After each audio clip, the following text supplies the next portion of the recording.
Good morning. We have paged Dr. Paul, and you know what? This morning it's kind of funny because we're looking back at a couple of issues and looking forward to things that are coming in the fall. Well, I was thinking about what we talk about today, and there's a lot of things that are sort of in transition. You know, school started. We're into the fall season, although it's going to be unseasonably summer-like over the next couple of days, which reminds us that people are still going to be swimming. People are still going to go into the beach, although the beaches in most cases don't have lifeguards. And one of the things that I want to stress is that the public health departments now are no longer testing the beach water in terms of water quality for bacteria. So people should be warned that if they're going into the water has not been tested. And we've had a few people asking us questions, are you testing the water? No, we're not testing it anymore. But it's, you can't blame somebody if it's 29 degrees, they want to go and swim. Right. So we are going to be dealing with hot temperatures over the next couple of days. What would your suggestion be? My suggestion would be is to be very careful, and if the water is murky or it's not tested, don't go into the water. Why? It's because, especially for young children, when you're splashing around, one of the things that we worry about is if there's bacteria, coliforms, or E. coli in the water, they can inadvertently swallow it and get sick. And that's the main danger why people should be swimming in contaminated water. Obviously, if you have a skin irritation, it may get infected, but that's what we're more worried about. If you're going to be careful, put your feet inside the water, that's fine, but it's really just to sort of buyer beware about it. The same goes about pool safety.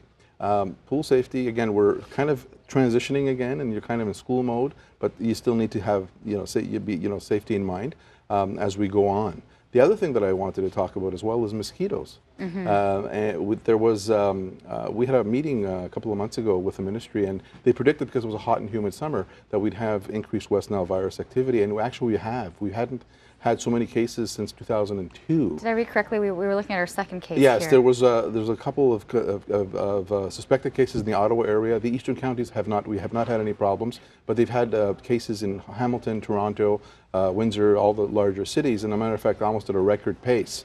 And so one of the things that I wanted to warn people about is, again, 29 degrees, you're still going to get mosquitoes breeding, and you need to be careful when you're going outside, so the necessary precautions.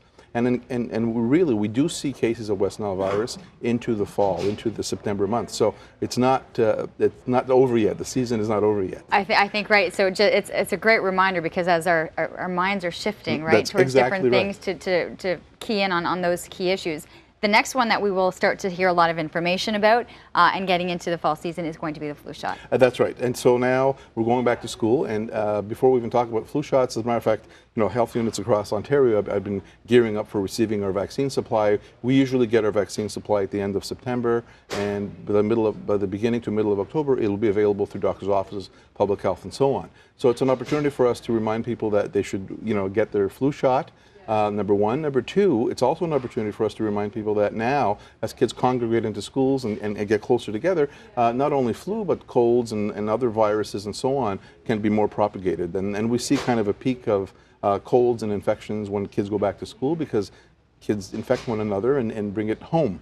And so it's never too many, we can't repeat too many times the importance of hygiene, washing your hands, sneeze in your sleeve, and so on. So it's just reminders. So it's a transition period into the school and fall months. So we've got these reminders. We're also looking at information and the website that you provide. And would you have people go there, yes, especially a lot of them are going to be asking questions about the flu shot. A lot of them are dealing with children heading to school. All of the websites, eohu.ca or the Ottawa Public Health one, all the public health websites have the information.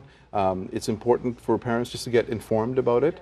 Ask questions to your doctor, ask questions to your public health unit if you're worried about the flu shot and so on. We know that one of the best strategies for avoiding the flu in the future is if we vaccinate children, because children are the ones that, A, are more susceptible to it, cause a lot of missing school and so on, and complications, and B, they're the ones that when we have an outbreak, it usually starts in the school and then it spreads into the community. And so you want to protect kids, and you also want to protect the community. And so it's really never too early to think about it.